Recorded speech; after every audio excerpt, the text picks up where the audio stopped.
Mtu sinengamba kinja kutambula neninya ne boda nga nesimu teriko kuba yali eyononekedde awo. Nowa boda nakwata line yange nagisamu musimu yo wa boda nsobola ku withdrawinga sente nga sinatuuka waka nsobola musasula. Nga kati natuke waka kiro sawa nga 5 bambuza kiki nakawa kanengena mbudi. Ate bona getting attached ku bo a bit. Kati attachment eyo ndoza egende kuba kyali so sudden owulira kino kikaminga up ate n'abantu begendereze toyogeranga lulimi n'olowooza omuntu taluwulira kubanga si wagwangalo. Some people bamanye ennimi mwe mwogera ekintu naye gye nali nga boogera mbawulira buli kimu baali boogera lunyolo nga tebamanyi nti nina ne idea ku lulimi lwe boogera. Kati nze na breakinga down nga bo tebamanyi nga tebambi basigala bali nice jendi okugeya abantu kiri buli wamu kituufu naye twegendereze nnyo kubanga if someone else is not listening, wolves can hear you. Ne gwoyogera naye yennyini nnyini omwesiga otya nti agenda kwetoloola ebbali aŋŋambe Christine, these people are bad however much they pretend to be good people to you. So nzija ntambula omulimu mfuna omulimu era omulala gwali gwa mwana namusanga ali a bit vulnerable. To be sincere, they welcomed me and I was so happy about them. So kangambe they were the people when nani nakatuka they were the people I dreamt of being with. Yukira nvudde eri waliwo namalako n'emyezi nga 7 ndya muceere na binyeebwa. I'm talking so much about food. Sirwa kubanjagala nnyo okulya. Naye olw'okubanga mulimu bye nali ssuubira bye nalaba bye nali sirabangako. Nga kati nga neebuuza lwaki omuntu omugulya muceere n'ekinyeebwa everyday ate nga tomumanyi bulungi temwagala afulume. Domuki randomly. Ntuuka ogenda nze nga simanyi ebintu biri so serious nti nsobola okubaako omwana ki kyemukola. Kwenzikiririza nti byali serious. Omwana alwala bonna nga bakyuka attitude. Jukira omukozi already yali yakyusizza ddembeera okuva kweri incident nti nakumawo okuva okuzika nga sikola ki nga simunyega era boss we yavaawo namuyombesa nnyo ne mugamba gwe nga nkwagaza ki kyanoonya nengamba nze nyinza kuba nga noonya ki nze yajja okukola ki okunoonya sente nga sente zenoonya kati nga bijja bibaawo wayitawo akaseera naatera ogenda esigadde ennaku nga nnya ng'omwana addamu alwala. Kwolwo bwe yalwala bubi nnyo era twamala ku kitanda wiiki nga 3.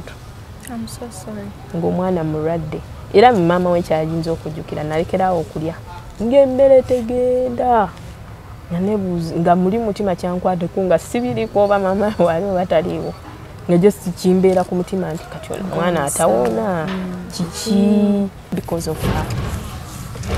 So kati tugenda mba ngende ewaka kyenzukira bwe nali ngende ewaka bampakingisa ebintu ngolo tuvudde mu ddwaliro omwana yali era tateredde mba ngende ewaka bampakingisa ebintu by'omwana ne baŋŋamba omwana bamutwala wa jjajjaawe kubanga bo bakooye embeera biki nga baŋŋamba omwana wange aganye okuterera ne bagamba omanyi okumuzza mu private biki tumutwaleko emulago oyinza ofuna chansi nofuna dokita nga akantu akatawanya omwana either kinene oba katono kuba twatuuka ka temperature nezaagala okuba nga eziddamu amagulu ne gatandika okuluma omwana biki kati baŋŋamba biki omwana tumutwala wa jjajjaawe tulinnyana bulungi emmotoka n'omwana ebintu tubipaakinga mwalimu n'omusajja omulala muntu waabwe nga bantwala bandropinga ebusega nga bakyuka ndowooza mu mutima gwaŋŋamba ne baddayo saabalaba saatunia mmotoka yaabwe gye yadda nga baddayo wayita ennaku nga 2-3 mba ndi awo nga neiba nkubira nga neiba ŋŋamba musawo nga sikyakulaba ate mpulira omwana abeera akaaba wagenze biki nga mugamba nze navaayo dda naŋŋamba kiki ekyatuukawo biki ne mugamba lwaki tobuuza oyo omukadde wammwe kubanza omutima nali ntandika kisensinga nti omukadde alabika alina bye yabagambye kubanga already abadde alaga nti omwana amusobola ate n'ekirala ensobi gye nalaba nga boosi akubuuza ekintu oba yatuukisira nga tanneesiga nga akubuuza ekintu miliyoni emu mu emitwalo nkaaga wano oba tosudde oba olonze bulonzi. Abalungi abatulaba yenze Hadija Kigozi nga bulijjo tukomyewo okubeera nti tubasabukululira estates zaffe empya ate nga mba mpise n'omugagga Sozo mwennyini director. Abantu balina endowooza nti okuzimba olina okubeera ne space nga nnene nnyo nnyo wabuga. Bwe ntunuulira nnyumba eno eri ku space ntono ddala let me say 25 by 50 naye ng'ate nannyiniwa waneno yazimba amaka agagumidde kati ono alina stress kimazima ddala kukikwatagana n'ekyokupangisa. Kukikwatagana n'ekyokupangisa. Mu bumpimpi nti gwali eyo ng'olinda binene olinditwala bingi yagamba tajja kutuukaka. You know, bwe yalinda okuweza ebingi okutwalira abakadde teyagendera ddala so yatandika n'ekyo ekiriwo. So basically and mainly kulaga muntu nti abantu gye bali eno nga batudde entende beeyagalira mu bulamu naye ng'ate si wanene nnyo naye ng'ate zibawo emirembe. So mukwano gwaffe enaali eyo dduka Misinde Sozo Properties ettaka tulirina mu buli size. Assalamu alaikum warahmatullahi wabarakatuh. Abalungi abatulaba muli mutya abaana ab'obuwala munkubidde amasimu nsiimye. Tuline mwana muwala Tina olunaku olwaleero, she's a caregiver aza okutunyumizaako ku mboozi ye as a young woman jazayitamu abaana abawala abato beeraliikirivu. Life will fix itself. Ebintu bijja kuwakinga out banayi temweraliikirira. Banayi mwebale kutulaba mwebale kusubscribinga aba Sozo Property Consultants tutunda ttaka. Emitwalo 15 gy'okozesa okusiba ku ttaka lyo wano ku Sozo tulitereka yeffe abagaba ettaka ku kibanja mpola. Eyo offer wano mu Uganda n'emiriraano tolina wogenda gisanga. Kati gwe bw'oba ofuna ssente ng'ofuna za mwezi kaŋŋambe emitwalo 5 buli kanaku osobola okusuula akasente akasaamusaamu n'omanya nti omwaka we guggwerayo ngenda kuba nnina ettaka. Katereka awaka oba kaleete ku Sozo Property Consultants tujja kukakwata nga tetuweesiseemu.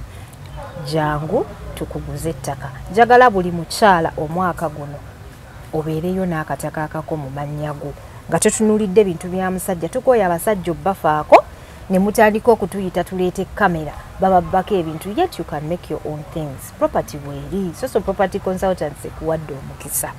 Jangu ofune poloti. Togenda kuyaayaana. Tojja kuyaayaana. Buli kimu kijja beera sorted. Tuli Kamuli Road, Kireka, kuba essimu gamba nti Sozo Property Consultants elo tujja kubeera tukuba ettaka bulambalamba. Aba London Quality UG batunda bintu. Electronics omulungi ow'omulembe. Ogenda kuyingira ennyumba ki ekikuyingiza n'ebintu ebikadde. Ekikuyingiza ne fridge eyatalagga be bano bokka abalina ebintu ate nga biva Turkey ebintu eby'omulembe. Binoonye ku London Quality UG Electronics yenna gweyagala basangibwa awo Kamukamu Plaza. Nsanyusa okulaba. Kale nange nsanyusa. Mbadde nnoonya ssente. Nsooka nnoonya ssente. Okay. Buza kubatulaba. Balamusiza mwena abagenda okulaba programu eno. Amannya agange nze Nakiriwa Christine. I'm a midwife by profession. Wow. However much oh no, it's fine. That's what you speak. Okay. Nange ndumanyi. You're scared? No. Send him America mkwano.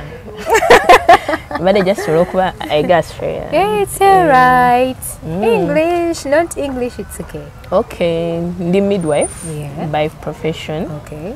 Rakuba or challenges I chose to do bedside nursing. Abasinga mu Uganda tebagitegeera bulungi. Ye caregiving. Eringa caregiving. Ebweru. Yeah. So tugisalawo okugironda nosalawo kati kankole bedside nursing ora salaries entono eziri ku ng'osazeewo okukolera clinics, ng'osazeewo okukolera amalwaliro n'ebisigadde and the expenses that come with it. So nze okutandika okugikola nasooka nali nkyasoma actually. Nali nkyasoma nga ndi mu second year COVID nayingirawo. Kati COVID bwe yajja nali nembeerako ewaka like 4 months nendaba nga tekinkolera bulungi kukola ki kutuula waka for a long time. Nensalawo okunoonya omulimu. Nanoonya emirimu ne gimbula. not until waliwo omukwano gwange gwe nasoma naye baali bamuyitidde omulimu somewhere ogwa bedside nursing. Nfunze bedside nursing bakuyitira omulwadde n'omulabirira ewaka nga nurse. Okola all the nursing duties as including okumunaaza okola ki bw'abanga muntu mukulu ng'ali vulnerable. Abasinga nkoze nnyo mu baana abato okusinga. Abantu abasinga bwe bampitira abantu abakulu mba ignoringa olw'okuba nti abantu abakulu batawaanya mukunze naye waliwo mikwano gyaffe giconsideringa abantu abakulu abantu abakulu ku baana abato naye nze abaana bato mbaagala n'omulimu nakisanga nga abaana bato banyakikola nga kiva ku mutima kubanga and the reason why I chose midwifery specifically nali njagala nnyo okuyamba bamaama n'abaana. But I was qualified to do some other courses. And I remember applying ne bampa different other courses in different schools. Ne katolokwa mulago yali empadde midwifery. So I opted to do midwifery specifically for vulnerable services. However, nesanga atenyingiridde bedside nursing oba caregiving. Nakola ko mu clinics still nga nkyasoma. So mbadde nkugamba engeri gye najjamu okola bedside nursing. So mukwano gwange bali bamuyitidde omulimu nga tetwogera nanyo kati najjukira nze reason being nali munyonyoddeko awo nga mugamba ndi waka ate waka ninawo omwana something like that. Kubanga nafuna omwana oyo nga ndi senior 6 vac. But I took it to be okay. I was so positive about it. So I kept it. But you accepted. But I accepted what had come. Kubanga naturally nakula njagala nnyo abaana. That's amazing. Kati we nakitegera kyanuma kubanga nali manyi disappointing abazadde bange something like that. Ate nkyasoma biki. Kati ne kinuma naye I went ahead and I was positive about it. Kubanga nali njagala nnyo abaana. You get. So badde nga nkola choosing mukwano gwange mpita omulimu ogwasooka nali ninagenda kola lira but at little money it was 360 those days mu COVID. Kati mpitira mu bazadde bange mbagamba ngenda they got so much annoyed nebagamba tosagenda waleeyo olwezo sente zofuna naye ngaate nze ndaba ewaka okutuulawo there is nothing I'm doing and nothing I'm adding on. Ate teri muntu gwensubira agenda okuemployinga nga siyina ki nga siyina mpapula nkyasoma ate COVID wuuyo waali. So I was so positive about it nengenda elira to do bedside nursing on a stroke patient. Yali mkyala nga mukulu nga ali myaka nga 6 nga alina stroke. So I went to work nemalayo emyezi oba ebiri kitundu awo naye ekyewuunyisa n'omwezi ogwasembayo tebagusasula.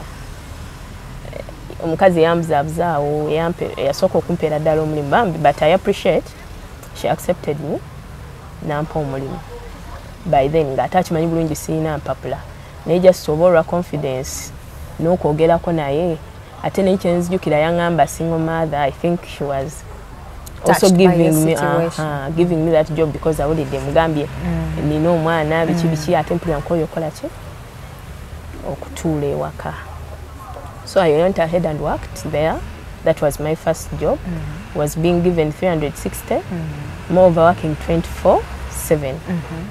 Kubanga twabeeranga ku mulwadde though we are 2 nurses nga tumubeerako kiro na misana. Ekiro lumu ekyanze n'agaana okwebakanga n'emisana teyebasa it's all on you. Yes, but I was okay and positive. I don't complain. So everything was well in that home. So I went ahead and after leaving that job nagenda nenkola kera mu clinic endala. The same lady who gave me that job to go to Lira, however much she didn't pay me, she was good enough and recommended me to her friends. Wow. Nengenda nemba kolera. Alaika yali tayina. Simanyi oba yali tayina nimbamu awo nti tebamusasula naye later I got to know bamusasula. Era simanyi wabiraba. It is okay. Let's have bring your later on I got in contact with those people. Nga just mbabuuzaako ne patient gwe twali tulabira after 3 years yali afudde. So ne sente ne bakolaki n'agamba biki ne tunyumiramu nkaawo. But later on I don't regret why she did pay me. I'm fine and I got fine. Yeah, because that person was also later became very good to me. Wadde naye ate yamala nafa. What? Yamala nafa. Oyo gwe yakubukingako? Gwe nasooka okukolera. Omwami naye yamala nafa ndowooza afutanga omukyala we amaze okufa. Abo abataakusasula? Si be baali balina okunsasula. The lady had a company. Okay. So she was meant to pay me, not through that company. Through that company, not the clients themselves. Yes. So that's how I continued. Nenkolera awo abantu ab'enjawulo, nina gwe nalabirirako omwana era omulala omwana namusanga nga wa mwezi nga gumu. Continuing nga bagala omuntu alabirira omwana through circumcision. However, the good thing is kati oyo naye wa circumcision. When I labirira omwana nga circumcision ewedde, she was like, no, you shouldn't go, I want you to be here. So I went ahead and worked for her for like 6 months, was it? Until nga namulabirirako omwana covid nagwako. Bwagwako ne musiibula ne mugamba njagala genda, yali tayagala ngende biki, but they later got another person. Eyadda mu kifo kyange. Naye nga omuntu wa bulijjo just nga gwe oli omutraininga n'omulaga ekyokukola, then gwe n'okola ki n'ogenda maaso nga yamanyidde. It was like that. So I went back to school. Through school time things were a bit shaky, but I was okay. Obulamu bwonna nabukola ki nabuyitamu. Obulamu bw'essomero obumanyi. Ate eno owulira oyagala ssente, oyingiddemu ekyokukola, ate no oyina omwana, oyina okufisa obudde ku weekends ogenda okole ki omulala, because my dream was to always be a good mother. Wow. But I don't think I've been a good mother. However, I've been so much absent for him. Okay. Yeah. You wanted to be present in his life. Be present. To mind to akulanga to inner dreams. By 22, I'll be out of school. Yeah. I'll get married. By 24, I might get married immediately. I'll buy a car. University, marriage. University, marriage. Nja kugula emmotoka, nja kuzimba. Omanyi by 26, 28, ojja kuba wazimu. Or settled somewhere in marriage. And so I bought a car before I got married. Oyina abaana, okoze sente zo, biki. So, life went on through school. Yalimu ups and downs, nyingi. Nga omanyi tuition, sometimes it comes early, sometimes it comes late, or sometimes it doesn't come. But I was okay. I went through school and I was happy. And at least I had very supportive friends around me. Not many, but at least everyone in my year was my friend. And also church. Naina church, nina bana church benatawanyanga ennyo ng'ebintu bitabuse. Ng'ogenda n'obabeerako ne musaba ne mukola biki ng'olwo olusiza abanga na just emotions, waliwo ebitatambudde bulungi, ate omwana biki, ate taata yagambye ki, many things. So did that guy accept your son? Ebintu byadaddewo omwana. You don't want to talk about it? I don't want. Njagala mulekerewo ako piece of respect. Kubanga up to date ali mu bulamu bw'omwana we, naye ng'era waliwo challenges nyingi nga muzadde. Kasita ali mu bulamu bw'omwana tumusonyiye. Naye singa badde tabulimu adda akikuddeko. Mwali mpola. Okay. Mpola. But I thank God at least. Even right now. Yeah, didn't that's amazing. That's good. Yeah, why bitatambula, but it is okay. You can stepping aside. So kati mali mukusoma kwennyini most of the times nga nsooka nenkolayo emyezi ng'ebiri. Bwe tuba tulina break nziruka nenkolayo emyezi 2 nenkomawo nensoma. Sometimes, not always, kubanga waliwo awo nga twakava mu COVID nga semesters ziri so short. Tulina semesters zetwatwala mu 6 months to semesters. It's much, nga bakachinga up with the time. Ndowooza tuleme kulaginga behind ne load eyo ebejjajjukira waliwo abaana aba P7, sorry, aba S6 abamaliriza okusoma, waliwo be batayingiza nga tetuna joininga, waliwo bikinga I think bali babalirira load egenda okuya kusoma nga batujjajjayo bwe bayingiza abalala buli semester. Sijjukira bulungi naye nga it was like buli semester bayinza abaana. So mostly nagenda nga we twamala ziri semester zatwalanga marathon, I used to nenziramu nembanga nsooka nenkola oba olusinga nkola ku weekends. okwesustaininga kw'obwo obuntu obulala obutono. So going on like that, work and school like that. But I was okay. I wasn't complaining and I was comfortable. I reached the time I'm comfortable. It's just part of me. Ogenda n'okola nakola clients abamu bazibu. Kati otuuka walinga amateeka mangi. Waliwo ne client gye nakola awo mubayi yali client nga muyindi. Oyo ng'obeerako kuli kamera ekulaba bwezi okola night duty naye teri kusumagiramu wadde. You sit there teri kwata simu yo ge mateeka agasooka. Ate teri kusumagiramu wadde era nga bw'osumagira ku makya. Nga coffee machine weeri. Ng'ate yali tagaana kunywa chai. By the way, she was good enough. Ng'ali strict naye ng'atagaana kwata ku kintu kye kyonna. Okusinziira nze bwe nali manyi nti abo abantu bayinza okuba na hard. Netagana kikopo ky'okwesooga n'omulaba byajjayo byabalonderako byemukozesa wati. She was good enough naye strict nenseyo olumu n'otukalongoza n'ogamba nange sente nga tuzikola mu bugubi ngo teri kusumagira ne bw'osumagiramu kamera yeekulaba nti wasumagira era ku makyakera gikulengira n'akuyisa mu whole process engeri gye wakumyemu omwana we kuba omwana we naye yali tatuuse nga yali teyatuuka nga yeetaaga 2 hour feeding just but also intensive care ng'olina okumufaako okulaba nti avaamu naye yavaamu bambi kubanga waliwo enamala akaseera nga sinaddayo ng'oba kuba twali olwo time yatuuka nga mbisaba ebibuuzo sikola sente naye mba nzaagala nnyo sikola and I was blessed teri lunaku lwesaakola birungi oba ki wadde ng'olumu wabangawo kyankalanya okwo sumanya soko kole kino ate soko signing commitment letters ate bichi but I thank God I never missed any exams. So to going on oyo bayali third client wangu oba fourth I don't know. Waliwo ne time ya COVID by the way nga clients baliko sente naye ngojja oba client bakusubiza 100 per day client nafa mu nnaku 2. Nafa mu nnaku 2 nekikuluma noga ayinza n'okuluma akulumanga owuwo kubanga obadde osubirayo naye nga bafa abasente nnyingi ennyo mu COVID baali bafa. COVID second wave. Atazikiza bya COVID. Ate nga mu COVID n'obulwadde naye babukuluma nga tolina amaanyi olw'akasente kali odduka n'okola ki n'ogenda n'okola. So we went ahead and worked. I went ahead and worked, finished school. I finished school, that was in 2020. Sijukire emyaka jinvuddemu ku mutwe. But it's 2029. I finished school we graduated in 2023. Okay. That was we graduated in 2023, meaning we finished off in 2022. Yes. But so far I'm called abantu basuka 15. In their homes.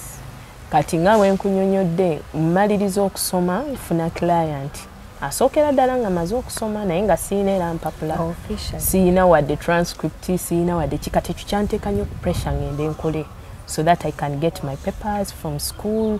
Ate nali nsazeewo nga ngamba sirida mu bedside nansingi olwa challenges ezitali zimu ne ngamba okusinziira byendabe nga nkyasoma mbadde nkikola lwakuba nkola ki nsoma kati ntuuke wakati ndaba emirimu gino egya bulijjo girwawo omuntu akuyitira omulimu nyina ne mukwano gwange nakolako mu COVID mu kiliniki ya ngampa akasente tekaali kangi nnyo naye nga mpa 25 per day mu kiliniki ye kati nzirayo oko okumpa omulimu nga bakkiriza ate ngeno okuli abangamba baagala kumpa 8,000 8K per day nalabira ddala nga that's like 270 oba tezituuka bampe 8K per day babala bajjanga kumpe 13 buli lunaku nga ate omaze okusoma bampe 13 buli lunaku bampe ne 5 ze balina okumpa at the end of the month.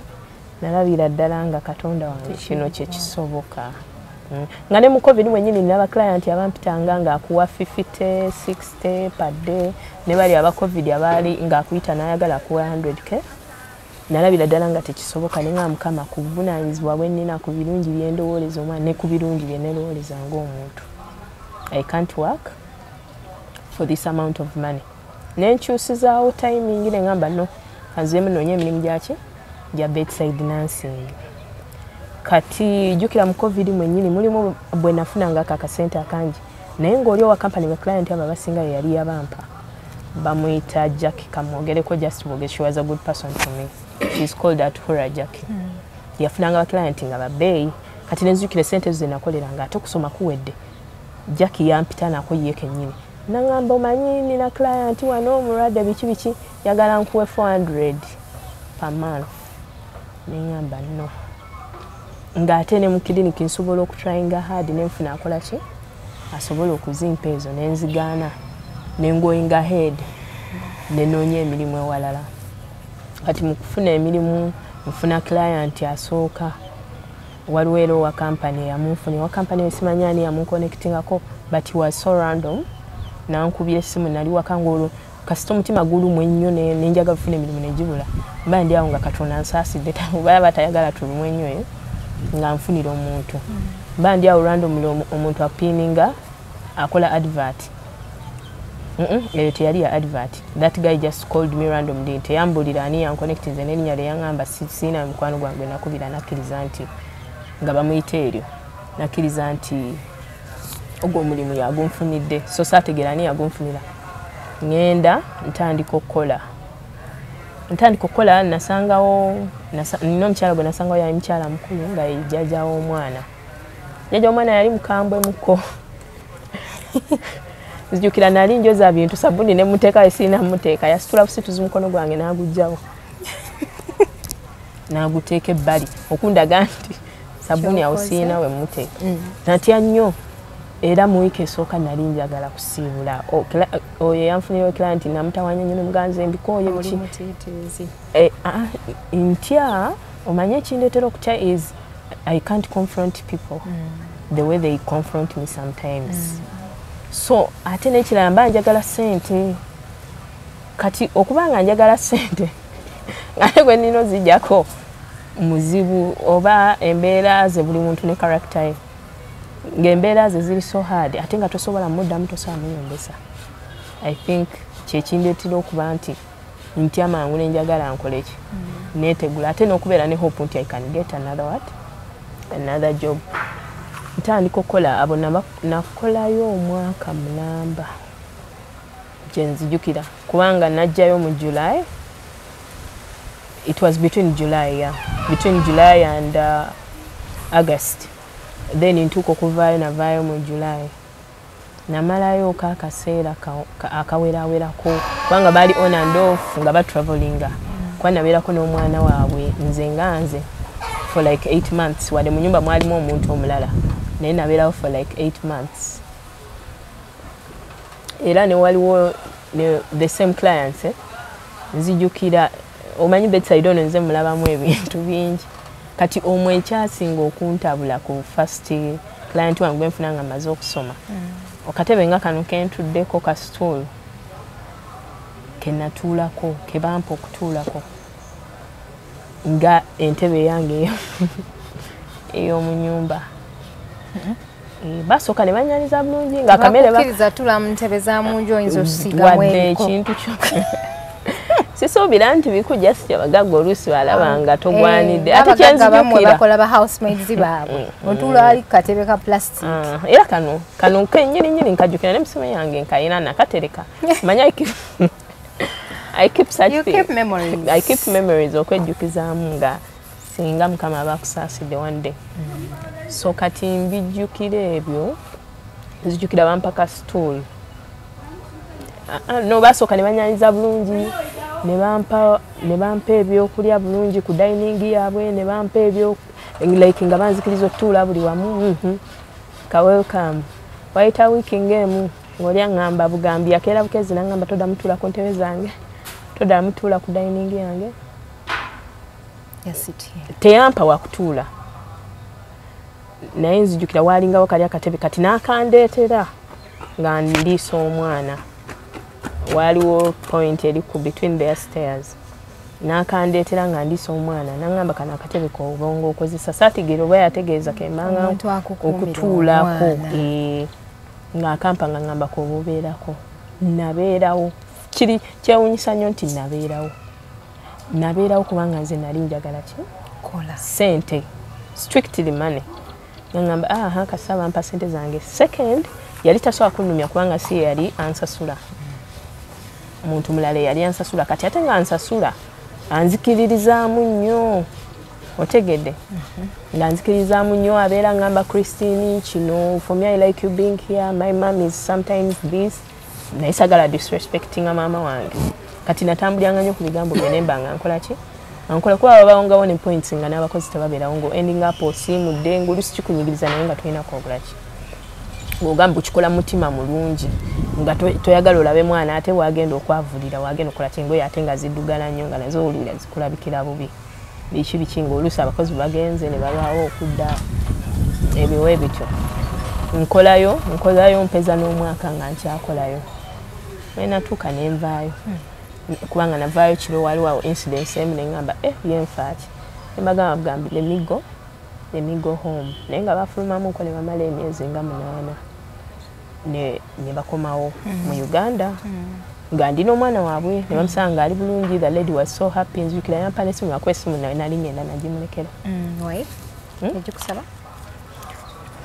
It was in my mind nti ajja ginsaba simanyi lwaki kyali mu mind yange naye mpaakinga bulungi ebintu byange nenkwata essimu ye nengikola ki. You are too good for nothing. Nenkwata essimu ye nengimuteera. She didn't necessary. No, afterwards nkyakugira. Afterwards yaginsaba. Afterwards yaginsaba naŋŋamba n'essimu yange giteeka awo nga naye nagiggyamu ddala yini. Yali anyizeemu nga teyagala ogende. Yanyiiga nga mugambye ngenda. Kubanga yali despite of all kubanga yali yeetooloddwa abantu abo bamugamba kino kiri this that a lot of words came up.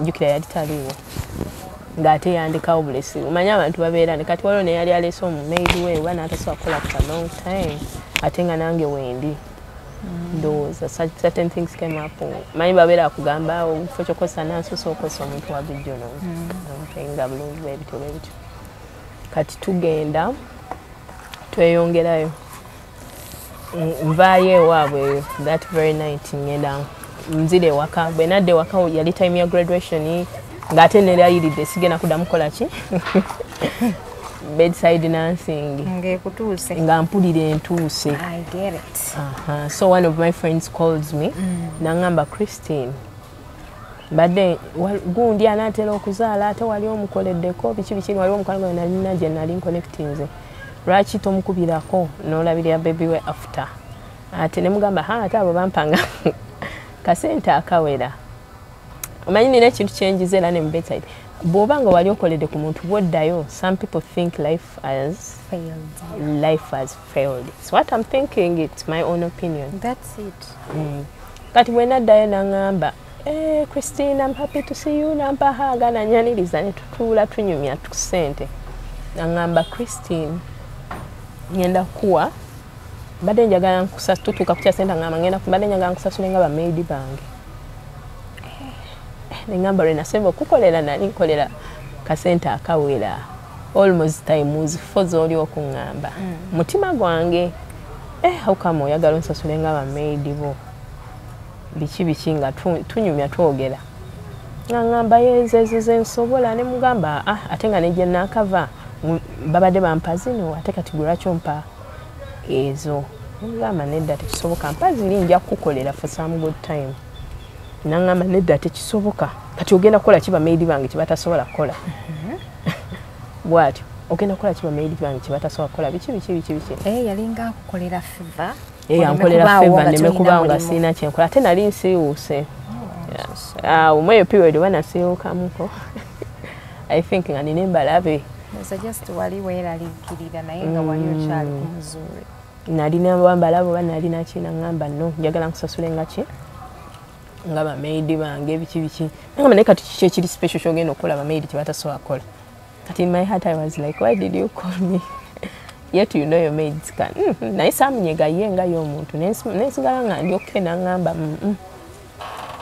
nemwogamba naye kale ngenda kujja nkuyisiza omwana wo mu ddenja ompeeyo z'okola ki zompa nga agamba kale it's okay nga ngenda mukolera nakkiriza kuma friendship erinti ye muntu nali andi awo ne mugamba kati nafiiridwa nakwata emitwalo 2 n'agakuwa out of the blue tozikoleredde n'omugamba nti oluusi akugambye Christine nonyezaayo ko maidi n'akuteerako 5,6 kimanyi bulungi airtime tosobola kuweza wa mutwalo 6 kati neŋŋamba owaye ye muntu gw'obuuzaako nakuweza ebifaananyi by'abaana bo ng'ali happy ne mugamba omanyi I'll accept what you're giving me ne mugamba ko ezo z'ogamba eza maidi yongerako emitwalo nga meka I'll accept what you're giving me kanzije nkukolere tuyise omwana mu period yeraliikiriza nze nkole ki neyongereyo ne mugamba nkikukolera kino just on a friendly basis ne tukikkiriza bulungi era atuuka okuzaala ne tugenda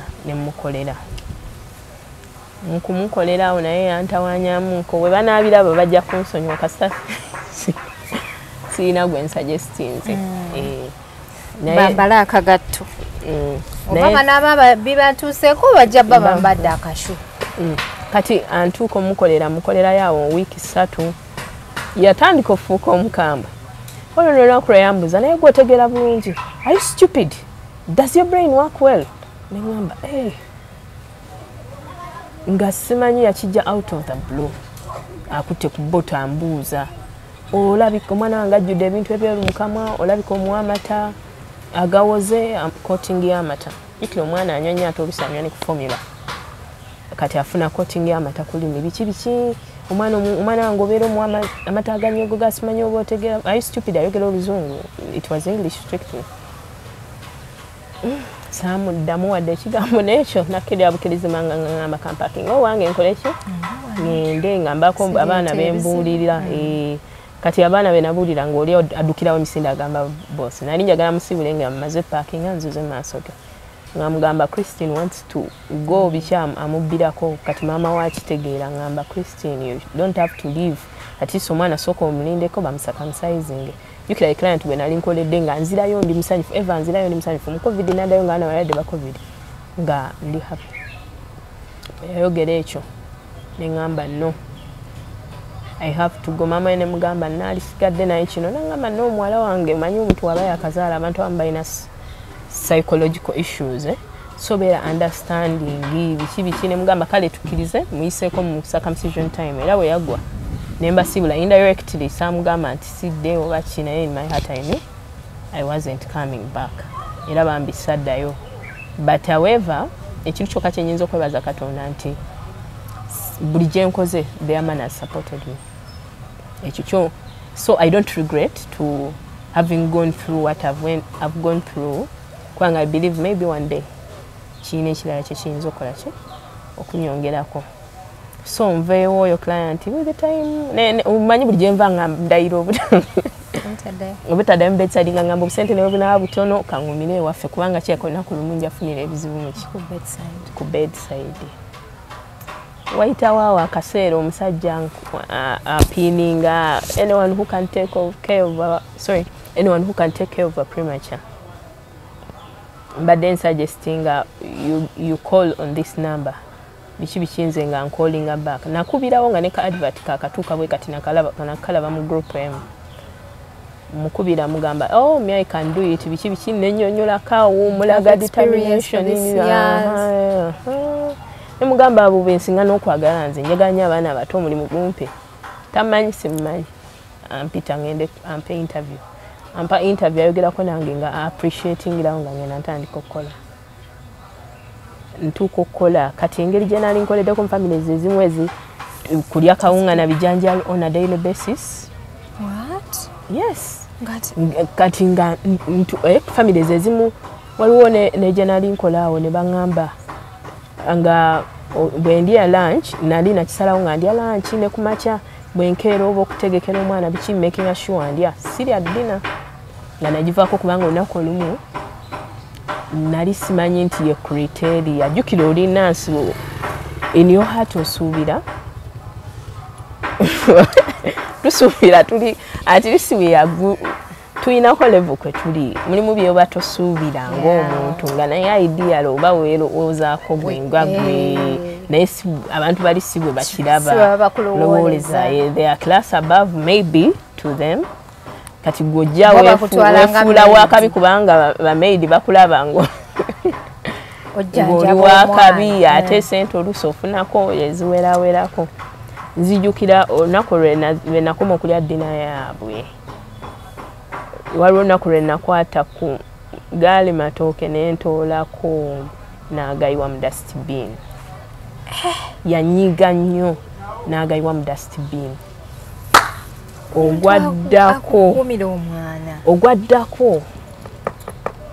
Ogwaddako ekyandetera okugamba nti kati emmere yaabwe kangyesonyire ddala. Nali nzijula emmere nga bamaze awo okujula ne ntoolako nva n'aŋŋamba from today onwards kiyige nti nga ziri no saa 5 za kiro 6 eyo omwana yeebase ogamba olumu ogumiikirizako nobalinda ne bajjula n'ogamba wayi sijja kwala mmere y'abantu siza irifuuni nga tebakoze ekyo. N'aŋŋamba okuva n'olwaleero kiyige ffe tetugatta ye nga abakopi mumanyira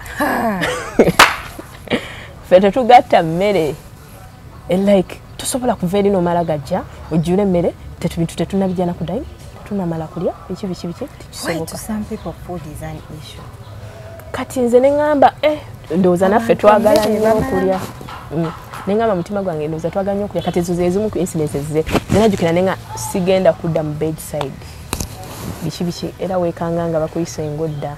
Ate ekisinga okwasa ennaku okimanyi bw'obeera mu bedside nansingi most of the times bw'olwa n'abaana bana bato for you get attachment. Simanyi oba kiri kunze oba n'abaana abalala. Omwana ne otuuka ekiseera ng'okulwala kw'omwana kukwatako kukuluma. Nina n'omwana eyalwalanga nga n'emmere bagimpitira n'ennemu kulya ate nga so bagamba nti kiva ku mwana waabwe bakubuuza omwana waabwe omwagala ennyo olumu otandika mutima gwankale sigamba nti abamu kye baali balowooza. Kati gwe omutima gwa Nansi bannansi ba Uganda kati otuuka ekiseera n'owulira nga omwana oli gw'olabirira atandise okukwatako kiri ekyana ne bwe kyalwalanga nga sijja kwebaka mpaka nga nkakasiza temperature ziri ku nomo ng'olwo omutima gwo gujja kwebaka abakamu ng'obeera n'omwana mpaka saa 9 gwa kiro. Jjukira mu nyumba olimu wekka n'omuntu omulala gwe baali bandekera naye nga ye si byabeerako. However much I have seen this happen, abo abantu abalala betubeera nabo omuntu omu like the responsible person abaali mu family bw'abeerawo babeera so happy n'abaana namulaga nti afaayo bw'atabaawo toli mulaba nga asemberedde omwana. Waliwo ne gwe nali mbeera naye era nga oluwulira ng'oli akonkona ngadduka gamba mwana mumpe biki oba nga gyatandika okuzanyisa omwana waali abukabuka oba tayiminga tayimu ng'oli anatera okudda ng'atandika obusabusa omwana amuzinira amukola biki so that when they come ali already omwana amusanyukidde biki bwe bityo. But with the time male nkuzaayo waliwo omuzimu nga wo olina kulya portion beans strictly eyo nayo naliyo nembeerayo kaakaseera nga tewali kyakulya kirala ekyabo kyokwatako biki naye nze nga sibifaako kuba kulya sikwe kwali kwakolaki ate nga ntunira nnyo kino bansasula bwe kimpitirako ennyo I send for something I want nenkolaki nenkirya. Kati nzijja amaka g'abagagga bwe gatyo gye bali ate gwe oyinza n'okulowooza nze nina n'owali nali omukozi nankyawa nga nze mbeera mu nyumba ne ba bosses yasula wabweru ye wabweru nga bamuwa kawunga bijanjalo ne mukene. Kati nga nze mundamu fulumya sowaani z'amagumba ga nkuku byennyanja na biki ebyo okitegeera. Kati abakozi buli ajja wankyawa ate ne ba bosses abamu balina challenge nti bwakulaba kati nga gwe akutuma eri baki abakozi be. Kati waliwo ne yali amanyi ndi part of family. Kati bino nsaaga naye nze simanyi nti omukozi ayina ebizibu mugamba nina ekintu oba kye nasaaga nakyo kiki nimuga ate n'ebyo ebintu byoze kati tebisigala awaawo nze bosi nkugambye ensaaga simanyi nti omukozi tamanyi nti siri bosi nange ndi mukozi mu nyumba. However much nti ndi nurse I try to be friendly. These days I'm learning to be even a hard girl. Those days I used to be so friendly and took awantu ngoli wabayagala kintu kya 10 ojja kimugulira 12 ebyo mutwalo byose okwafoldinga ngolaba kyetagisa bwe ya time mbaterako biki kati atengena stepping back or biki byenzizenda kati oyo mwana gwe mbadde nkugamba nenjogerako naye ne musagisa ebyo mwana yegoberawo ye yalowooza ndi serious enkeera waali omukozi neyeegoba immediately ngagamba ono bosi amanyira n'ebintu ebyo byoze kati ssaawa 5 za kirungu mbadde nsaaga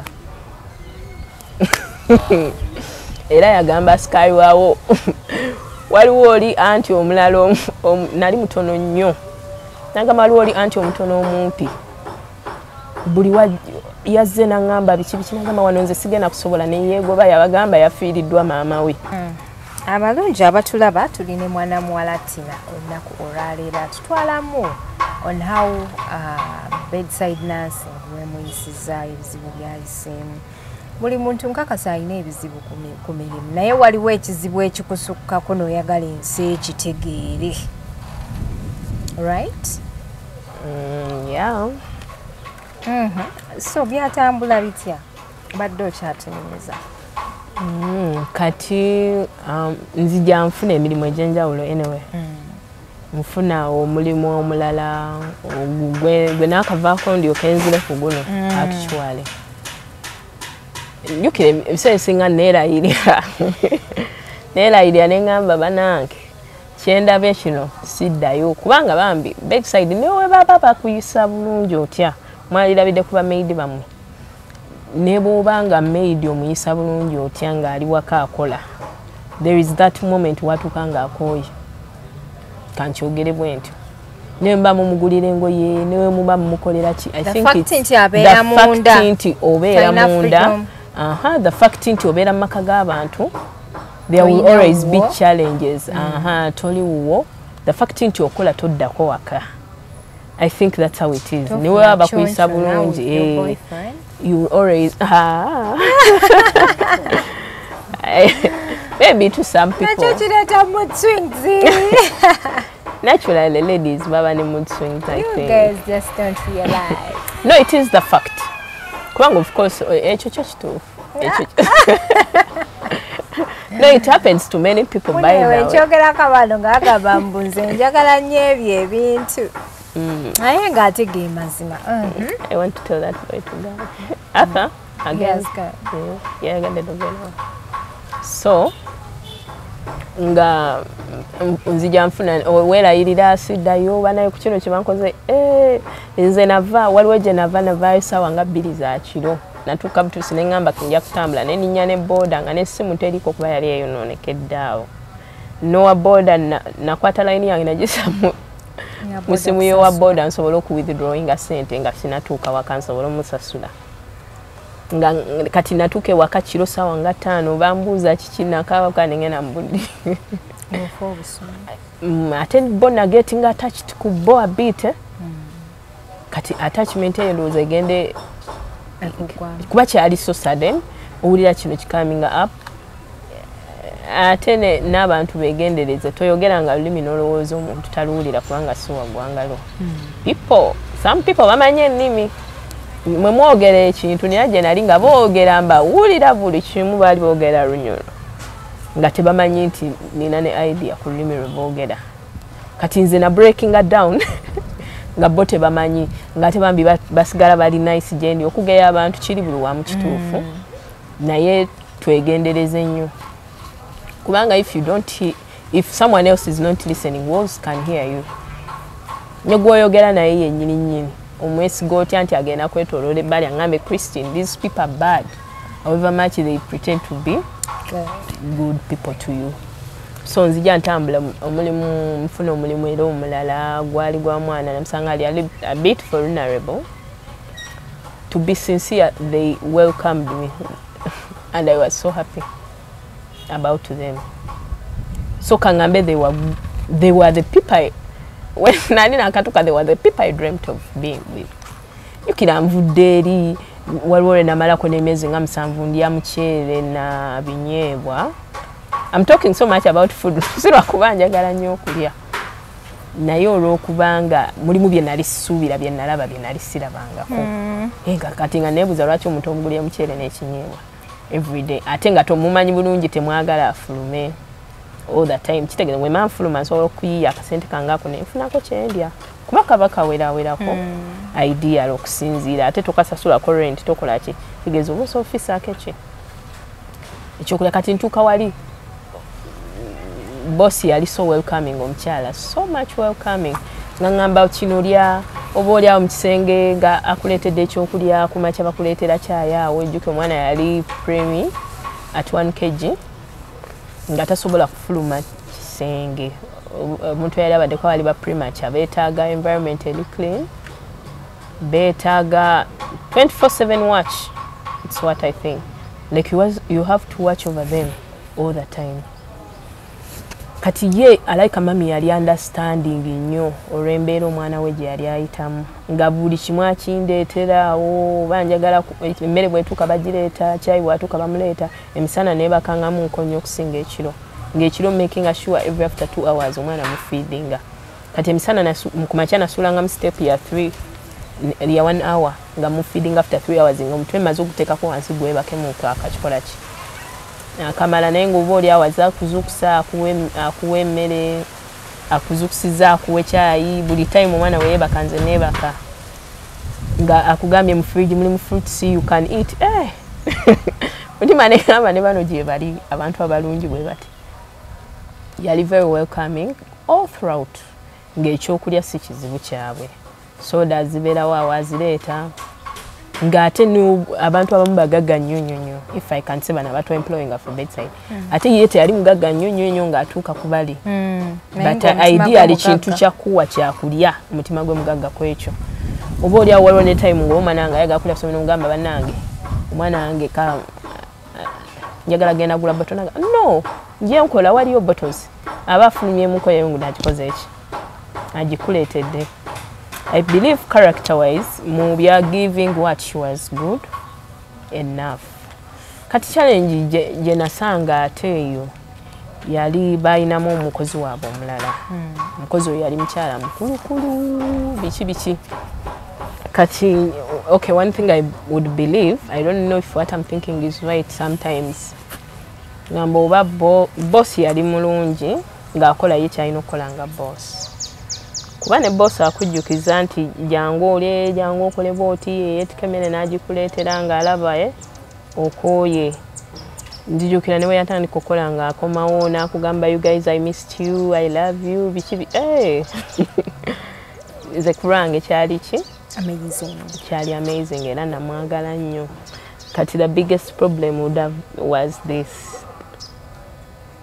Sometimes ngo tugezo waliwo time yatuuka nga mpuli yali exhausted waliwo nali sivaawo okumanyi twasooka ne tukola nga tuli amanansi ab'enjawulo nga balabika accordingly nga tebakwataganye bulungi na boss which is natural for someone to come in your home ne mutakwatagana n'omugamba akole ki agende so waliwo abaatuuka nga tebakwataganye bulungi naye nga nenkomekera nga nsigadde ki nasuggestinga no tetuleeta muntu mulala biki waliwo neka time we nayagala okugendako ewaka nga just mpulira nkooye njagala genda kuwumula nga nze in my own thinking kati ntandise birowooza nga ntuuse eno mutima nagamba oba ono gundi we ya maid woyo omulala nga mukyala muntu mukulukulu yamugamba nga oba amugambye oba yalabika agendera ddala something like that kubanga n'engeri gye yansupervisingamu nga mpakinga ebintu byange kubanga nina engoye ze nali nzizaako ewaka. What was the reason why you were leaving that home? Nali nkooye nga mpulira exhaustion jjukira omwana omufeedinga 2 hourly omufeedinga 2 hourly kitegeeza there is no human being who can work week after week on 2 hourly feeding nga tafunye eki complete rest. It's what I believe. So ntuuka ekiseera nga njagala kuddako waka nga nsuggestinga nze kurange namulaba nga alowoozeza oba sigenda kudda oba biki lwakuba moments za njagala genda tezibulamu ng'olina w'okola wabaawo moments newoba ku mulimu nga gw'amaanyi gutya n'otuuka ekiseera n'ogamba kati njagala kukola ki njagala kugenda nze nalaba ng'erakidde mpaking ebintu awo nga ndaba atuddewo tavaawo in my heart nengamba lowooza alabika ngikola ki ngenda nga ne bw'oba ovuddewo oko actually olina abaako kyagamba nti oba kino oba kiri wabangawo nga maid wajja kubuulira kino so kati banengamba ono omukyala yayinawo omuntu omulala so nze ekintu kyandetera okubelievinga nti this maid kubanga buli bintu ntandise birowooza nnyo nga wayiseewo obudde nga nvuddeyo nengamba nti maid ono kitegeeza waliwo communication between the maid and the boss. Jukira maid baali bamusuubiza ngera naye olumu ajja n'atuula n'aŋŋamba Christine osuubidde bw'ona agenda bananyongeza ssente. Baali bamusuubiza nti nze bwe ŋŋenda bajja kumwongeza ssente. Ng'ate n'olumu owulira communications ze agamba omwana ono nja kola ki? Omwana oyo musobola lwakuba bano balina ssente naye ffe mu kyalo twamubikkanga. Okitegeera mu kyalo twababikkanga abaana abo nga bafurayibinga nga bakula ng'ate bakula bulungi nnyo just olw'okuba bano balina ssente kati bakola kino ne kino. Twamubikkanga ebigoyi. Omwana w'omugagga omubikka ebigoyi. Twakolanga bwe tuti kati ate boss naye yagezangako olw'olumu ng'ono oba alese suggestions ng'agambye tukole bwe tuti ng'agezaako n'amugamba nti nedda oba oluusi ne mu advisinga nti kati omwana leero alina kino oba nga waliwo yafuna ebinyo ne mu advisinga ne mugamba ebyo byo oba nga toli sure tugende wa mu ddwaliro naye kennyini nga akirina mu mind n'agenda mu ddwaliro omwana ne bamukolako nga naye tafunye option oli nga naye ekimu olumu akugamba nti kino kati gundi tetumugamba bwe tuti kubanga saagala alabike nga tumuyisaamu amaaso biki nga amuprotectingamu sometimes kubanga muntu we yali akoze eki yali aludde naye nze naye nina kye ndowooza mutima gwange ekyasinga okuleeta obuzibu between me and the maid. Lwaki ebiseera ebisinga yakeeranga n'abagamba ebintu ebyenjawulo kubanga people don't know. Bw'obanga toli happy nange nga mbadde ndudde naawe bankulaba bulabi nenkitegeera bw'oba obaddeko n'abantu oba okitegeera mangu. So nze ngamba ekyaleeta obuzibu kumusuubiza kumwongeza ate n'alaba nga sikola ki nga tesivaawo kati n'alaba nga ate sikola ki ng'ate sigenda bamusuubiza okumwongera ssente waliwo n'ebintu ebirala bye baalinga bamusuubizaawo eza n'alaba nga nze sikola ki sigenda kubanga ebiseera ebimu ng'akubuuza musawo gwosuubidde bananyongeza ssente ng'ogenza okakasa bano bananyongeza ne mugamba bajja kwongeza waliwo ne time weyeekyanganga nga yo omukyala bamwongeza n'agamba nze bwe baa tebanyonzi simanya biki ebiwe bityo nga oba bafunamuko obutakanya biki n'akugamba ayagange ne mugamba nkubulire bw'okeera olunaku n'ogenda okuva mu maka gano ng'ogenda kudda mu maka ga muntu mulala ekyo ogenda kuba okola ki teri waatali bisoomoozi wantu abamu bavuma n'abantu abakulu nga ki njaggwe naye no waaba takuvuma sigala okole ng'abeera akubuuza biki ebimu nze ngamba yali oba nkema ng'akubuuza Christine nsobola okunfunira eyo omulimu ne mugamba mpozi ng'ofuna mulimu nga gugenda kujja maka g'abantu naye guba gwakudda maka g'abantu sitiri ogenda kudda mu bintu ebisinga ne bino. Kati mba ndi awo watuukawo time ng'omwana alwala nnyo ng'olwo tutambudde olugendo luwera ng'oba omwana agenda mu mwaka idiyale ng'ebbanga lyali litambudde eriwera omwana alwala yalwalira wiiki nze nabeera naye nga mulwadde nga paka yalwalira wiiki nga 3 bamu ekitanda wiiki nga 3 waliwo time ng'alina temperature nga ziri uncontrollable every day they have to appear every day zirina okuappear nga waliwo time ezajja nga ziri so severe and after a long time treatment naye nga tetunavaawo ewaka kyenzijukira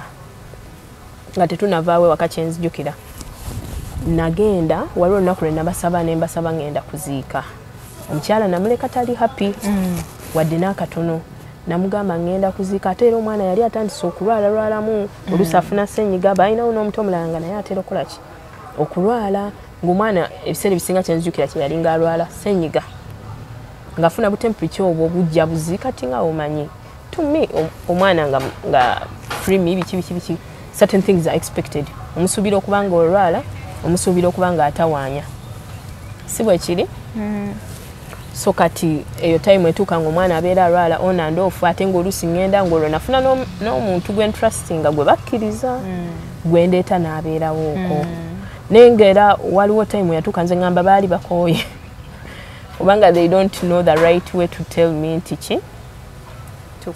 nti bw'oba bakooye service oba lot of lugambo came in it's what I'm thinking nga bakommunicatinga nnyo kubanga olumu wakirabanga ng'ojja babadde boogera ne basirika ojja gwe walesa atudde ku mulyango atudde eriwa mu nsonda and I'm speaking this and it's the truth gwe walese mu nsonda atudde eri ate ojja ono akunyiigidde leero enkya musanyufu naawe kaweebuuza namanyi muli my heart I sensed it nti waliwo communication kubanga n'omukyala waabwe oyo omukulu omukozi yabanga ayogera ki ayogera nange olw'olumu ng'ate bw'afuna obuzibu gwamugamba nti kino waliwo n'olunaku oba yali ayokyeza lugoye lwa mukama we yeekyanza ayagala kugenda n'omugamba no kubulire togenda kwata olugoye olwo lutwale balutungeko wano biki nga ne mukama akugamba ayokyeza olugoye lwange si lwebisoose biki gwe n'obeera mediator awo n'omugamba tosobola kugenda nze nkubulire abantu b'oludde nabo tolina kumala gabuuka n'odduka ng'ate tebagambye nti kola ki.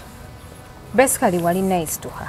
I tried to be nice to her kubanga waliwo ne time nga abaana be balina kye baagala oba ye ng'alina kyayagala akugambye muzeeyi wange mulwadde aho muzeeyi we yagambira nti mulwadde olwo nali ntandise ofuna second thought nga sikyamuwawadde ekikumi kyange naye bwe yabanga n'ebizibu ebirala ng'okwata sente zo n'okola ki n'omuwanga omuntu gw'obeera naye mu nnyumba ate omuntu tagaba nti olw'okuba talina balala basobola kuwa oluusi ne gye tuva nga tewali bulungi naye ng'osookwata 10 omutwalo n'oguwa ki n'oguwa omuntu kuba nze nali mutwala nga simuyinaako buzibu naye naali badde n'obuzibu naye mutima nga neebuuza levo ze tuliko nze naye zanjawulo kati ate oyo muwala ne muwala n'ekimukazi wattu ne ku budde bwaliko akyali maka g'abantu akola togayanga kyezinze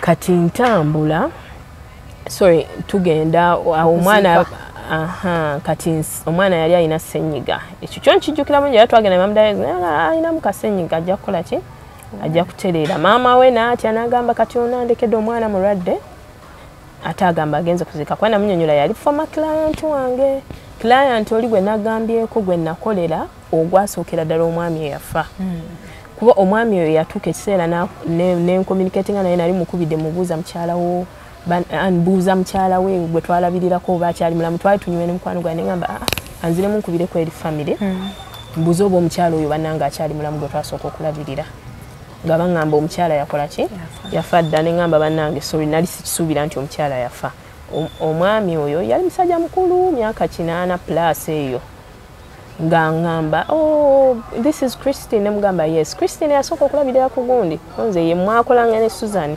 nambuza how is Susan biki gamba Susan naye ankubireko biki n'agamba if you ever need anything in life you always contact me the truth is ne bwe nabeerangawo nga njagala kino bwe kiba kyakakadde n'ekyaka mu kitundu yakimpanga nga yali client just twalabira mukyalo not even for a long time n'ayagamba ne taata wange ono muzzukulu wange nze muzadde mwagala nnyo biki nga naye kyemanya aleka yali lona ng'anoonya kampani abeera communicatinga naawe akubuuza kati nina blood pressures enaku zino oluto olunuma biki nkoze ntya nga communicatinga nkimanyi ne boss oyo yali akimanyi nga sijja mentioninga linnya lya mwami oyo naye yamakinga nnyo fun out of him nga nkubidde nga tubeerawo ne tujoking about it oyo boss ye yasooka okuba mukwano gwange nga tusobola noseka awo nga tuli ffenna kati kino kijja omwana alwala ate abadde nga alwalako oluusi lwengenze waka nkomawo omwana ng'akaaba nnyo ng'alina obusungu oba lwaki wagenze ekyo ekintu bw'oba maama ng'obadde obeerako away from your child wali okifunyeeko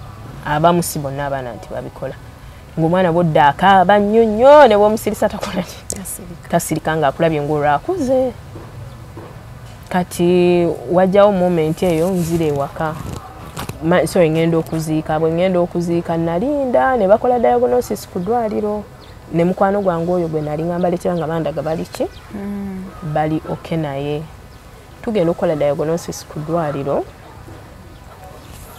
nga bagamba ono alina ssenyiga talina kintu kirala mu sayi tetulina kye tulabamu just alinamu kasenyiga ne ka temperature bijagenda nga maama ye mutiitiizi nnyo oba simanyi oba that's how it is it's true simanyi kubanga oluusi nawulyanga ebintu ng'ate wabigambye ye ng'obiwulira eri ng'ate weewuunya oluusi kati ng'ate ono akugamba kino oyo meedi waabwe omulala ate ng'olaba ate kyewayogedde kirala ate akulaga kino nze wenzikiririza nti ebintu byonna byayogerwa byali bituufu kubanga abankubira baali baneiba baabwe okitegeera kubanga ono yasobolanga n'okwogera olw'olumu ku mukama we wabangawo communication eyo nga bo oliwo omunyiiza ajja kwogera ne gundi atula ayogere ne gundi ate bo nga tebamanyi nti bonna tewali akuuma byama information ejja kukola ki ejja kutuukako tugenda omwana mulwadde alwalidde 3 weeks awo nkomawo baŋŋamba kulikayo biki nga naye nkimaze okisensinga nti tali ki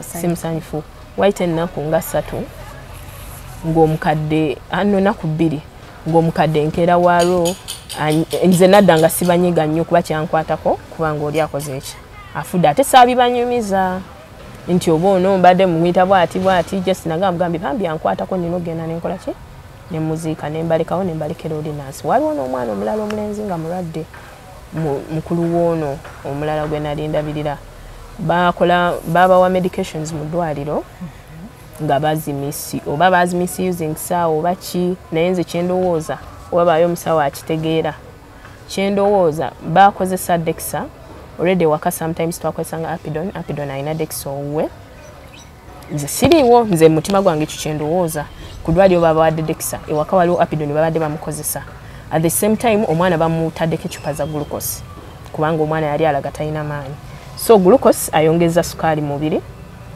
Dexa ayongeza sukaali mubiri Apidon alimu Dexa ayongeza sukaali mubiri emabega tubadde tumukozesa waliwo time omwana waliwo time oyatuuka nga rwala afuna temperatures n'olumu yasula bwe yafuna nga senyiga nga alina temperatures nze nga sikola ki sibabuulira nga ntegedde senyiga bu temperatures nga mbumanaginga ng'oluusi just muwayo paracetamol just ate nga mumuwaawo kawakumidde temperatures engeri gye yabulamu bwe gye bwali nga newala nnyo kintu mubeeza ku ddagala olwolumu yafunanga ne senyiga nga maama we agamba Christine wamuwadde ku Pilton biki ku Piritex twabanga ne Piritex sometimes nga ngana omukola ki ng'olumu ngana omumuwanga mutima ntimanyi senyiga ono si wamaanyi yajagenda omanyi maama we yali abeera worried sometimes nga ate alina okujjukiza kino ng'olumu mulimba nti namumuwadde nga atayidi yalisaakoze eki nga njaganya omwana afuneyo natural healing omubiri gwe guleme kutawanyizibwa mudda omanye oli musawo ng'olumu mulimba ne mugamba namuwadde ng'era tubeera naye oba ntawanyiza ekiro oba oli munsuze sebase sirifaako I'm paid to do that yes kati olunaku olumu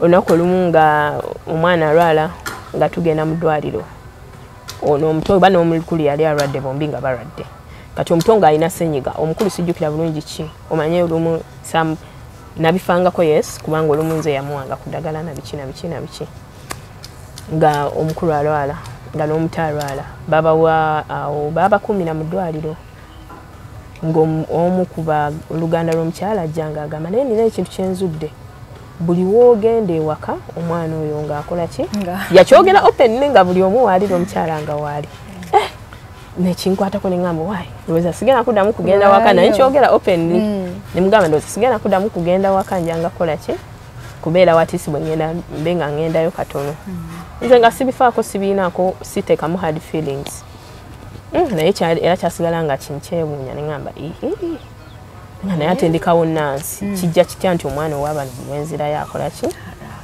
alwala kati nga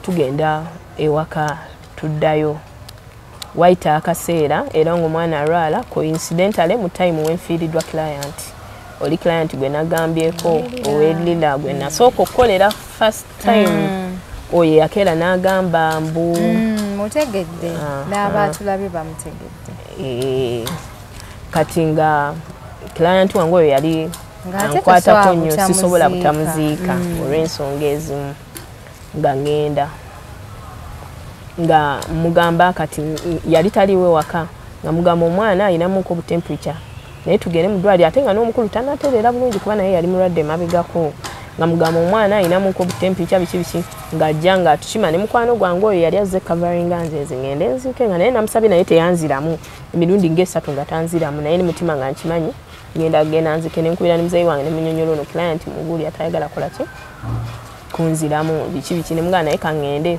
ne wankubadde omulimu ne wembanga kiseera ngu losing it is okay but I have to bury this person kubanga wali expensive mitwalo nga 2 gye nakozesa to and fro ne byonna bye nakozesaako nengenda ne muziika kati nakiraba nti omukyala mulese takola ki simusanyufu ngenda nkomawo ankulisaayo mukadde we naye ankulisaayo yo maid ngambye ye musanyufu nga naye omukyala era mulaba nti anziramu naye nga sikola ki simusanyufu wayita akaseera kannaku nga 2 oba 3 nali soogera nnyo kubanga kyankwatako nnyo nenga omuntu ono abadde afaayo gyendi biki nga siri happy waite ennaku nga 3 nga maid anyiiga nnyo era nali ndi awo neebase ku makya ndi n'omwana nga maid agende wa bosi ng'akaaba jjukira mukyala mukulu ddala 60 plus oba 50 oba 60 simanyi myaka gye mituufu abantu bazibu bakujajenga kati nga maid agende wa bosi wendooza nga amugamba oba biki byonna bye yamugamba nga maid bajja ewange nga bosi aŋŋamba jjajja aŋŋambye ne bw'oba nga toli wano eno buli kimu ekibeera wano okola ki okitegeera kiki ekigenda maaso ate jjajja azze ewange ng'akaaba jjajja wamukoze eki okuva wewa jjajja n'ayogera n'agamba okuva wewajja I'm sorry to use jjajja kubanga buli omu abategeera naye okuva wewajja jjajja omukadde n'agamba okuva wewajja oyo gwolaba tanyega biki nze ne nebuuza musawo namukoze eki nze nene ng'akaabira ddala amaziga kati mba ndi awo nga bosi nga tasanyu ng'anyiiga nga tali happy nange nga bosi agamba nze biri wano sibitegeera mukwatagane biki naye ng'ageno nalina byamugambye ebikoze eki ebimusigadde mu waite ennaku nga 2 nga bosi ajja nga nsasula nga ŋŋamba badde nkusaba omwezi nga guweddeko okole ki ogende kyankwatako nnyo ne ŋŋamba kino kikulaga nti you are bad gwe ali okukyankalanya abantu abali wano mu nnyumba nekinkwatako nnyo ne ŋŋamba kino kijja kitya nye sikifaako kumbe alabika oli abeeraawo ng'amugamba kyenazuula nti yali amugambanga ebintu ebyenjawulo wano kuno olumu nasiriza magi ngeno musanga ng'amulaga akasepiki akamagi genakoze eki genasiriziza ne ŋŋamba ono yenkola ye waliwo n'olunaku olumu namusanga ku mulyango ng'ayimiridde oyo maid waabwe omukulu ng'agamba oyo musawo mu nnyumba muno alina kyanoonya oyo musawo mu nnyumba muno alina kyakola ki kyanoonya ne ŋŋamba nze nyinza kuba nga noonya ki nze yajja okukola ki okunoonya ssente nga ssente zenoonya kati nga bijja bibaawo wayitawo akaseera naatera ogenda esigadde ennaku nga 4 ng'omwana addamu alwala kwolwo bwe yalwala bubi nnyo era twamala ku kitanda wiiki nga 3 ng'omwana mulwadde era maama we kyayinza okujjukira nalekeraawo okulya ng'emmere tegenda nga muli mutima kyankwateko nga sibiriko oba maama wali oba taliiwo nga just kimbeera ku mutima nti kati omwana atawona kiki ate ovanga ku mwana gw'owangadde naye mu kaseera banagamba batya olwera wali ovuddewo nali siina gyenva just kyabaawo nga wendi naye nga naatera okugenda naye ngo era obalaba wera n'okubatwala bagamba tugende mu ddwaliro kwali kusikasikamu nk'omugwanga bagamba naye tugende waite ennaku nga 3 tugende ng'oyo omukadde amugamba ajja ttereera omwana ajja ttereera tetugenda ennaku 3 zigenda tetugenda omukadde alabika yali ayagala omwana afe bakugobe ekyo kinene saagala kimuteekako kyeyali ayagala abantu we batyo nze ngimutaddeko siggwe nze wendowoozeza okusinziira ku analisisi yange okusinziira bwe kyali si kyali ayagala ye yalina endowooza endala nti oba omwana alwadde lwakuba nti nkola ki oli mulagajjavu ngendo obanga yabagamba yabiwulirawulira dde ebyo nti oba omwana biki engeri n'olunaku olumu waliwo omuntu eyali amukubira essimu ng'amaloboozi nga buli yaye nga tamanyi ng'essimu eri mulawudi ng'omuntu oyo amugamba ebintu ebyenjawulo ono n'amala n'amugamba nze abaana nja kusobola okukola ki obbalabirira okwo kwe nategeera ne ŋŋamba ono nno era alina n'essimu gye yakubanga alina n'essimu gye yakubanga agamba osimanyanga jangu ndaba ne musawo anaatera okugenda waalize n'olaba maama gundi biki ng'ate tamanyi ye waayogerera nkola kimuwulire emboozi njigudde mu ki randomly ntuuka okugenda nze nga simanyi ebintu biri so serious nti nsobola okubaako omwana ki kyemukola kwenzikiririza nti byali serious omwana alwala bonna nga bakyuka attitude jjukira omukozi ye already yali yakyusizza dde embeera okuva ku eri incident nti nakumawo okuva okuzika nga sikola ki nga simunyega era mubosi we yavaawo namuyombesa nnyo ne mugamba gwe nga nkwagaza ki ye singa mba nkuyinako obuzibu lwaki atojja n'oŋŋamba ebizibu byo nze nenkwata ssente zange oba nenkola ki nembikuwa era gwe tekikulaga nti sikuyinaako buzibu gwe nga gwe okitegeera ne mugamba tekikulaga nti sikuyinaako obuzibu ne mugamba omuntu gwe nalibaddeko wano n'obuzibu aba boss ate boss wenfunira obuzibu bwendaba obusingayo banina kutambula kukola ki kugenda kubanga nsasula I'm here because of her so kati tugenda mba ngende waka kyenzukira bwe nali ngende waka bampakingisa ebintu ngolo tuvudde mu ddwaliro omwana yali atateredde mba ngende waka bampakingisa ebintu by'omwana ne bangamba omwana bamutwala wa jjajjaawe kubanga bo bakooye embeera biki nga bangamba omwana wange aganye okuterera ne bagamba omanyi okumuzza mu private biki tumutwaleko emulago oyinza ofuna chansi n'ofuna dokita nga akantu akatawanya omwana either kinene oba katono kuba twatuuka eka temperature nezaagala okuba nga eziddamu amagulu ne gatandika okuluma omwana biki kati bangamba biki omwana tumutwala wa jjajjaawe tulinyana bulungi emmotoka n'omwana ebintu tubipaakinga mwalimu n'omusajja omulala muntu waabwe nga bantwala bandropinga ebisega nga bakyuka ndowooza mu mutima gwangamba ne baddayo saabalaba saatunia emmotoka yaabwe gye yadda nga baddayo wayita ennaku nga 2-3 mba ndi awo nga neiba nkubira nga neiba ngamba musawo nga sikyakulaba ate mpulira omwana abeera akaaba wagenze biki nga mugamba nze navaayo dda nangamba kiki ekyatuukawo biki ne mugamba lwaki tobuuza oyo omukadde wammwe kubanza omutima nali ntandise okukisensinga nti omukadde alabika alina bye yabagambye kubanga already abadde alaga nti omwana amusobola ate n'ekirala ensobi gye nalaba nga boosi akubuuza ekintu oba yatuuka ekiseera nga tanneesiga nga akubuuza ekintu ate n'amala n'abuuza n'omukadde amubuuza omwana yasuza atya gundi n'omubuulira kino nekiri ate n'amala n'agenda woli naye n'amubuuza mu ssaawa ze zimu mwakoze eki mwakubuuliza kati mutima n'ogamba oba byange bye batayisiga oba tebakyanneesiga ng'ate nze embeera naye all throughout natuuka n'ekiseera ngamba atya nobbatya nzijukira n'omwana oli yalwala ne baŋŋamba muteekeko kanula muteekeko biki nentya neŋŋaana okukola ki neŋŋaana omuteekako neŋŋaana omukanyuleeti ng'oteekako amacupa nenkola ki nembyesonyiwa kati mba ndi ewaka ono neiba nkubira aŋŋamba biki ne mugamba naŋŋamba omwana wali wano kati mutima neŋŋamba ate nga maama w'omwana mbadde ncommunicatinga naye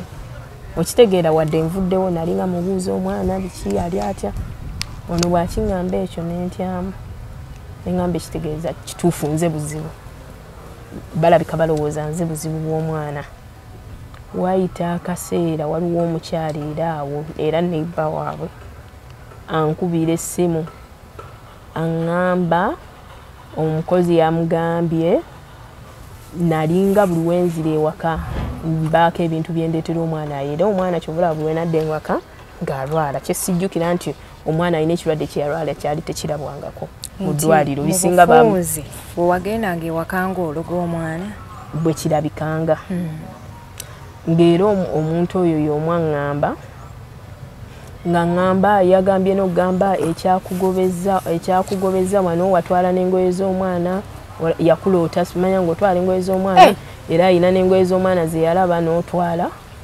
ng'otwala so linda kunzijukira bulungi omukyala yankubira n'aŋŋamba ye omukozi yafubye okulaba n'omuntu omulala nti bakugjawo ewaka kubanga obadde ofuuse ekizibu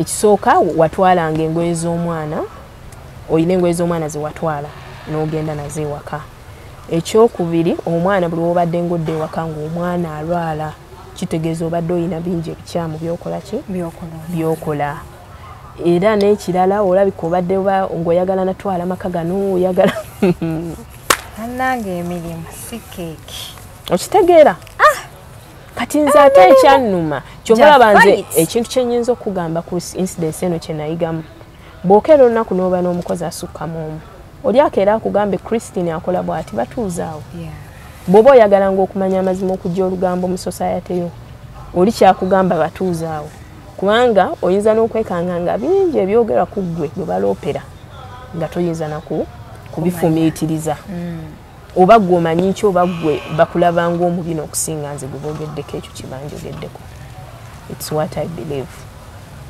Kati nze mutima nasigala kinkute kunengamba balyogedde ekintu ekirala kyonna. Ate ne batagamba mwana ensobi zibaawo osobola okuba ne character some people don't believe in. Nga gwolina character yo nga naye abantu bo tebagisiima. Nga it's your nature. Like me.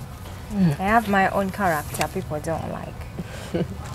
Kati awo nze I believe kaluubiriza abantu twegendereze nnyo kuba bingi mu kusalawo n'obusungu bye tutamanya ate nga byali tuyambyeko okutegeera abantu betuwangaala nabo kuba olusi abantu betuwangaala nabo babina okusinga abo betulowooza ababi.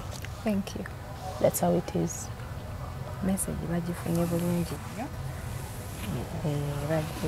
bagifunye abantu naye nga ya communicating nga bingi. I'm so sorry.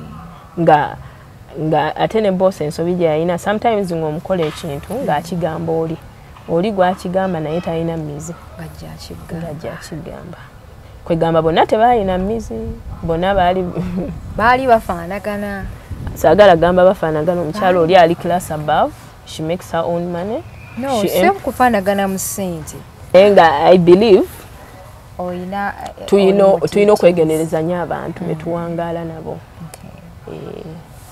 You're such a nice girl. Saba Allah kuyamba ofuna omulimu omulungi. Woba waliyo utasobola kutuwaayo akakadde omwezi mwana wuno she's a caretaker. Akakadde kaba katono ku kaba katono yaffe ozibanga meka minimum 4 4 per day. 40,000 a day. But the minimum depending on which condition is available. Because by the time whenever let us seem to value kubanga ndabanga 40 per day is 1.2 kubanga some people are working for 50 depending on the patient's condition. Bwaba mwana muto kati owawe natandikira ku 50k per day. 1 million and 1.2 can savings. Tawali mwenye difference nene. Aka 20 aka 200 kalina kinene kyekako. Bakateekamu. Bakasam. But that's how it is. But thank you for coming. Oyogera kintu kikuva ku mutima. How are you feeling? No, I'm alright. These days I tried to heal. If I hadn't healed many of the things, I would have said a lot of things. Go fanana Lydian Baba. What's that? Lucky Mbabazi. Someone has ever said it. Have people told you that? Someone has ever said it when I was still in school. Ngankola nyo natural hair. I'm combing all throughout.